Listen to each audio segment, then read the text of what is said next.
ተጨማሪ መረጃን ሊሰጡን የአዲስ አበባ ከተማ አስተዳደር የአሽከርካሪና ተሽከርካሪ ፈቃድና ቁጥጥር ባለስልጣን ምክትል ስራ አስኪያጅ አቶ በድሉ ሌሊሳ እዚህ ስቱዲዮአችን ይገኛሉ። ከሳቸው ጋር ጥቂት ቆይታ እናደርጋለን።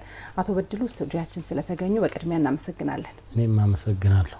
መልካም እንግዲህ በአዲስ አበባ የተግባራዊ የተደረገ የብዙሃን ቋንቋ የመንጃ ፈቃድ አገልግሎት አለ። የዚህ የመንጃ ፈቃድ አገልግሎት አስፈላጊነትን ቢያብራሩልን።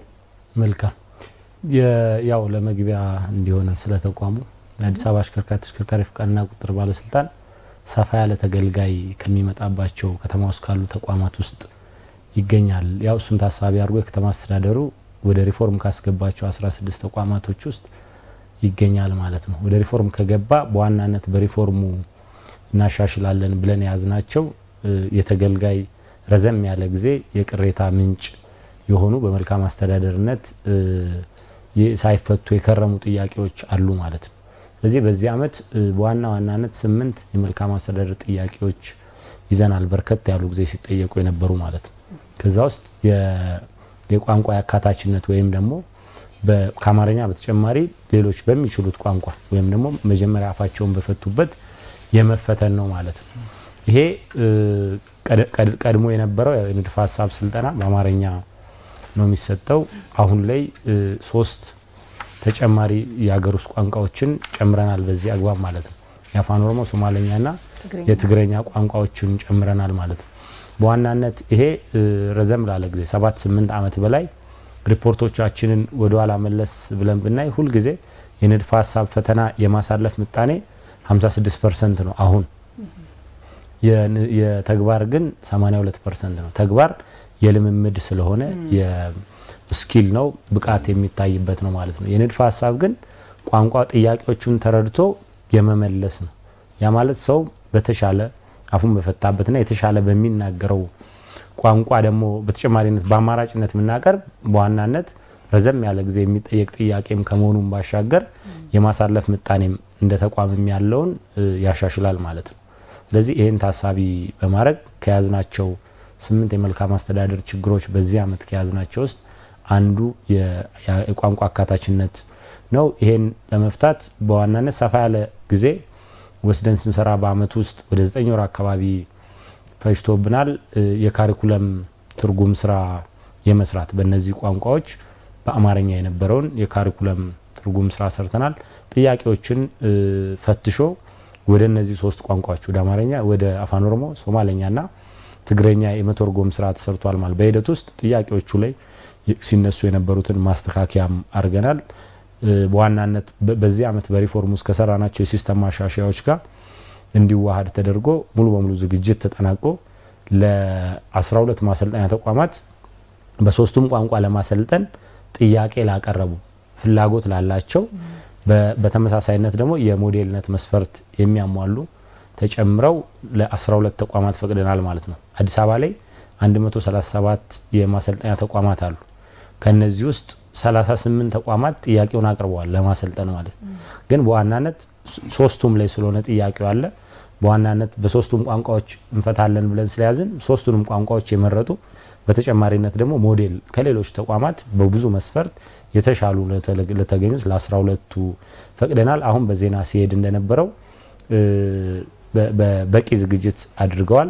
ከዚህ በኋላ ሰልጣኞችን ለሰልጣኞች ጥሪ ያስተላልፎ ስልጠና መጀመር ብቻ ነው ማለት ነው የሚቀረው። እንግዲህ አሁን ቀደም ብሎ እንዳነሱልን በንድፈ ሐሳብ ደረጃ 56% በተግባር 82% የማለፍ ምጣኔው ማለት ነው። አሁን ደግሞ በተለያዩ ቋንቋዎች ስልጠናዎች እየተሰጡ ናቸው። ከዚህ በፊት የስልጠና ችግር እንዳለ ነበር የሚነሳው። ይህም የስልጠና ችግር ደግሞ ከአደጋ ጋር ሊያያዝ የሚችል ነገር ነው። ትስስሩ ምን ይመስላል? አሁን በአፍ መፍቻ ቋንቋዎች ሲሰጡስ ችግሩን ከመቅረፍ አንፃርስ ምን ሚና እየተጫወተ ነው? መልካም ያው በዋናነት የቅድም እንዳነሳሁት በአካታች ቋንቋዎች የመፈተን የመሰልጠን ያው ቀድሞ ሲነሳ የነበረ በመልካም አስተዳደርነት ሲነሳ የነበረ ነው። ከመብትም አኳያ ካየነው የመብት ነው ማለት ነው የሰው ማለት ነው። ስለዚህ ከኛ ጋር የሚያያዘው 56% የማሳለፍ ምጣኔ የሆነበት ዋናው ምክንያት የቅድም ለማንሳት እንደሞከርኩት በዋናነት ጥያቄዎቹን ከመረዳት አኳያ ከአማርኛ በተሻለ በሌላ ቋንቋ መረዳት እንችላለን የሚሉ አፋቸውን በሌላ ቋንቋ የፈቱ በተሻለ መንገድ በአፋቸውን በፈቱበት ቋንቋ ለሚረዱ እንዲሆን ተደርጎ ነው። ሁሉም አይነት አማራጭ አለ። አማርኛ ማለት ተጨማሪ እነዚህ ሶስቱም ቋንቋዎች አሉ። ይሄኛው የንድፈ ሐሳብ ቅድም እንዳልኩት የተግባር ማለት የመንዳት ነው። መንዳት በዋናነት ስኪል ነው። በእጅ ከእጅ ጋር ከይታ ጋር የሚገናኝና በልምምድ የሚመጣ ነገር ነው። በቋንቋ የመረዳት ግን ያው እንደምታውቁት ከቋንቋ ጋር ኮግኒቲቭ እንትን ነው ከቋንቋ ጋር ይያያዛል ማለት ነው። እሱን መፍታት ባልተገባ ሁኔታ ለምሳሌ በዚህ አመት እጩ አሽከርካሪ እንወስዳለን ብለን በቅድ ያዝ ነው 80 ሺህ ነው አዲስ ማለት ነው በዚህ 2017 ዓመተ ምህረት ማለት ነው።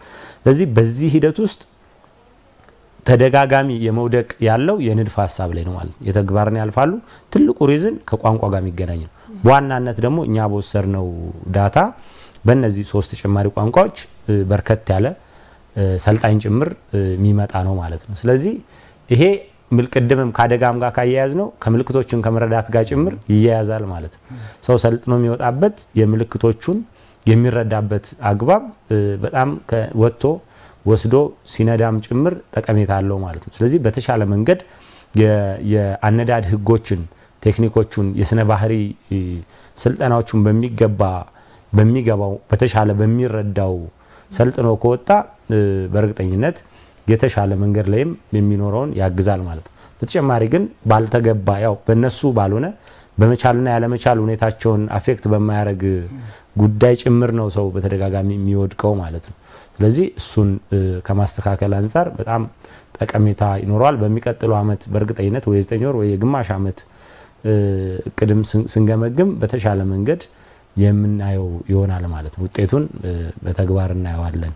በአፍ መፍቻ ቋንቋ የሚሰጠው ስልጠና አደጋዎችን በመቀነስ በሚቀጥለው አመት ጥሩ ሪፖርት እንጠብቃለን ማለት ነው። አደጋዎችን በመቀነስ ያው የሚመለከተው ትራፊክ ማኔጅመንት ነው። እኛ በስልጠና ሂደቱ ማለት ሰው ሰልጥኖ በሚያመጣው የንድፈ ሐሳብ የማሳለፍ ምጣኔ በተመሳሳይ ደግሞ በተግባርም ወጥቶ ሰው በስነ ባህሪም በቴክኒክም በሌሎችም በሚነዳው ደግሞ የተሻለ በሚረዳው ቋንቋ ሰልጥኖ የተሻለ ውጤት እናያለን ብለን እንጠብቃለን ማለት ነው። እናመሰግናለን። የአዲስ አበባ ከተማ አስተዳደር የአሽከርካሪና ተሽከርካሪ ፈቃድና ቁጥጥር ባለስልጣን ምክትል ስራ አስፈጻሚ አቶ በድሉ ሌሊሳ እዚህ ስቱዲያችን ተገኝተው ለሰጡን ማብራሪያ መልካም ምሽት።